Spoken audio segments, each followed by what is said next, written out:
नाशिक शिक्षक मतदारसंघाचा निकाल हाती, शिंदे गटाचे किशोर दराडे विजयी, अपक्ष उमेदवार किशोर कोल्हेंचा पराभव। नाशिक शिक्षक मतदारसंघावरती शिंदेंचं वर्चस्व, किशोर दराडे यांच्या विजयानंतर कार्यकर्त्यांचा जल्लोष। मुंबई पदवीधरमधून ठाकरे गटाचे अनिल परब विजयी, भाजपच्या किरण शेलार यांचा 26,026 मतांनी पराभव, बाळासाहेब ठाकरे यांना विजय अर्पण। मुंबई आमच्या बापाचीच, मुंबईमध्ये शिवसेनाच, अनिल परब यांनी विरोधकांना ठणकावलं, तर पदवीधरची यादी पाठवतो, बघा किती मुस्लिम, परबांचा टोना। मुंबई पदवीधर मतदारसंघ निवडणुकीमध्ये विजयी झाल्यानंतर आमदार अनिल परब यांनी घेतली उद्धव ठाकरेंची भेट, ठाकरेंकडून अनिल परब यांचं अभिनंदन। मुंबई पदवीधरमधून ठाकरे गटाचे अनिल परब विजयी झाल्यानंतर शिवसेना कार्यकर्त्यांचा जल्लोष, भर पावसामध्ये अनिल परब यांना खांद्यावरती घेत कार्यकर्त्यांचा डान्स। ठाकरे गटाचे नेते आणि नवनिर्वाचित आमदार अनिल परब यांनी निवडणुकीमध्ये पैशांचा वापर केला, मुंबई भाजपचे प्रदेशाध्यक्ष आशिष शेलार यांचा आरोप। मुंबई शिक्षक मतदारसंघाचे ठाकरे गटाचे उमेदवार जमो अभ्यंकर यांचा विजय, शिक्षक भारतीचे सुभाष मोरे यांचा 4083 मतांनी पराभव। मुंबई शिक्षक मतदारसंघ निवडणुकीमध्ये ठाकरे गटाचे जगन्नाथ अभ्यंकर विजयी, विजयानंतर नवी मुंबई मतदान मोजणी केंद्राच्या बाहेर कार्यकर्त्यांकडून जोरदार जल्लोष। मुंबई पदवीधर आणि मुंबई शिक्षक मतदारसंघाच्या निवडणुकीमध्ये ठाकरे गटाला मोठं यश, शिवसेना भवनाच्या समोर जल्लोष। कोकण पदवीधर मतदारसंघामधून भाजपचे निरंजन डावखरे यांचा विजय, काँग्रेसच्या रमेश कीर यांचा पराभव, हा महायुतीच्या कार्यकर्त्यांचा विजय असल्याची डावखरेंची प्रतिक्रिया। कोकण आता 100% महायुतीचं झालंय। कोकण पदवीधर मतदारसंघ निवडणुकीमध्ये निरंजन डावखरे यांचा विजय झाल्यानंतर मंत्री रवींद्र चव्हाण यांची प्रतिक्रिया। कोकण पदवीधर मतदारसंघामधून महायुतीचे उमेदवार निरंजन डावखरे विजयी झाल्यानंतर रायगडमध्ये जल्लोष साजरा, डावखरेंचा सलग तिसऱ्यांदा विजय झाल्यानंतर भाजप कार्यकर्त्यांनी केला जल्लोष। नवी मुंबईमधील कोकण भवनाच्या समोर ठाकरे गट आणि भाजपचे कार्यकर्ते आमने सामने, निरंजन डावखरेंचा विजय झाल्यानंतर भाजपचा जल्लोष, पोलिसांची मध्यस्थी। विधान परिषदेसाठी महाविकास आघाडीचा तिसरा उमेदवार देण्याच्या तयारीत, ठाकरे गट मिलिंद नार्वेकरांना उमेदवारी देणार असल्याची चर्चा। विधान परिषदेच्या 11 जागांसाठी भाजपची 5 नावं जाहीर, पंकजा मुंडे, योगेश टिळेकर, परिणय फुके, अमित गोरखे आणि सदाभाऊ खोत यांना उमेदवारी।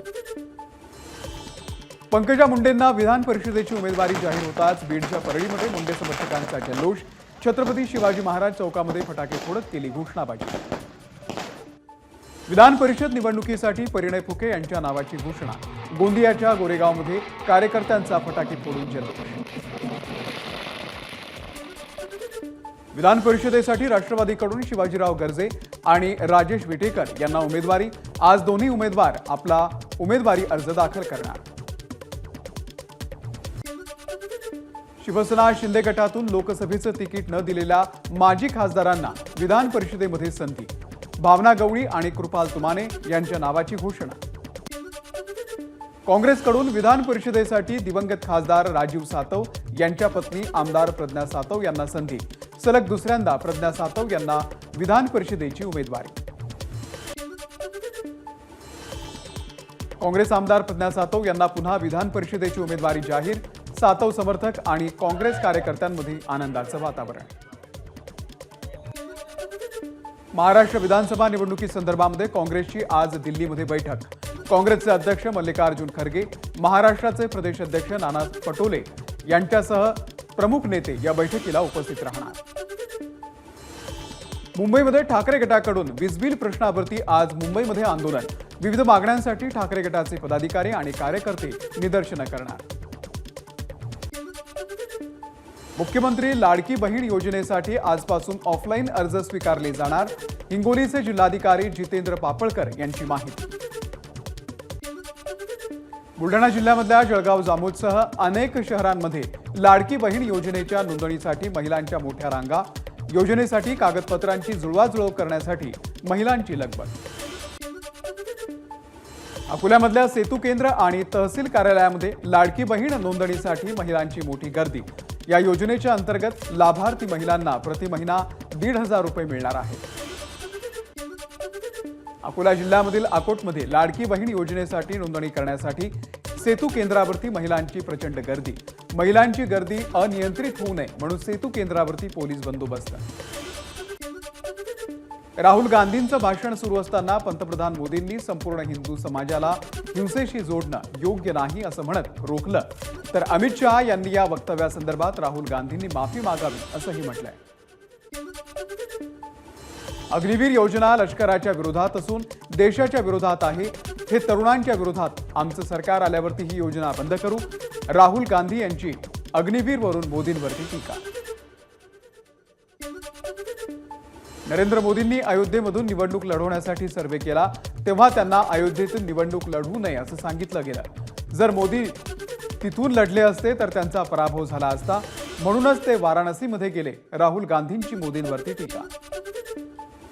लोकसभेमध्ये बोलताना राहुल गांधींची सत्ताधाऱ्यांवरती टीका. सत्ताधारी पक्षाचे लोक हिंदू नाहीत, भाजप हिंसा पसरवतंय. राहुल गांधी यांचं वक्तव्य. विरोधी पक्षनेते पदाची प्रतिष्ठा राहुल गांधी जपत नाहीयेत. केंद्रीय मंत्री चिराग पासवान यांची राहुल गांधींवरती टीका. राहुल गांधींनी आपल्या सगळ्या देवी देवतांना काँग्रेसचं ब्रँड अँबॅसेडर बनवलंय. महादेवाचा आशीर्वाद देणारा हात काँग्रेसचा आहे असं त्यांना वाटतं. आपल्या वक्तव्यासाठी त्यांनी माफी मागायला हवी. कंगना रनौतचं ट्विट. काँग्रेस नेते राहुल गांधींकडून संपूर्ण देशभरामधील हिंदू समाजाचा अपमान. राहुल गांधींनी ताबडतोब हिंदूंची आणि देशाची माफी मागावी. उपमुख्यमंत्री देवेंद्र फडणवीस यांची मागणी. काँग्रेस नेते राहुल गांधी हिंदूंचा अजून किती अपमान करणार आहेत. आता ही हिंदुद्वेषी मानसिकता हिंदू समाजानं ठेचण्याची गरज आहे. भाजपचे सरचिटणीस विक्रांत पाटील यांची राहुल गांधींवरती टीका. राहुल गांधींच्या संसदेमधल्या भाषणावरून विधान परिषदेमध्ये गोंधळ. आपल्याकडे हात दाखवणाऱ्या प्रसाद लाड यांना अंबादास दानवेंची शिवीगाळ. विरोधी पक्षनेत्यांवरती कारवाईची प्रवीण दरेकर आणि लाड यांची मागणी. भाजप आमदार प्रसाद लाड यांना केलेल्या शिवीगाळच्या विरोधात भाजप कार्यकर्ते आक्रमक. सायनमध्ये कार्यकर्त्यांकडून अंबादास दानवे आणि राहुल गांधी यांच्या विरोधात जोरदार घोषणाबाजी. बोलताना माझा तोल सुटलेला नाही. बाळासाहेबांचा शिवसैनिक आहे. बोट उगारल्यावरती बोट तोडण्याची हिंमत दाखवणारच.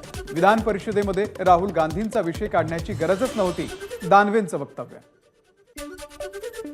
नवी दिल्लीमध्ये पंतप्रधान नरेंद्र मोदींनी घेतली राष्ट्रवादी आणि शिवसेनेच्या खासदारांची भेट.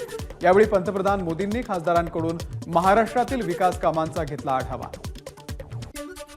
पहिल्या संसद अधिवेशनाच्या दरम्यान आज एनडीए खासदारांची बैठक. पंतप्रधान नरेंद्र मोदींच्या अध्यक्षतेखाली बैठक होणार. बैठकीमध्ये पावसाळी अधिवेशनाच्या कामकाजाची रणनीती ठरणार. मुंबईच्या झोपडपट्ट्यांमधील 3ऱ्या आणि 4थ्या माळ्याची चौकशी करणार. त्यासाठी महानगरपालिकेच्या वरिष्ठ अधिकाऱ्यांची नेमणूक करणार. मंत्री उदय सामंत यांची घोषणा. राज्य सरकार राज्यातील 13 कारखान्यांना कर्ज वाटणार आहे. ते 13 कारखानदार कोण? जयंत पाटील यांचा मंत्री धनंजय मुंडे यांना सवाल. अमरावतीच्या बेलोरा येथील विमानतळावरती सर्वात मोठी विमान प्रशिक्षण संस्था स्थापन करणार.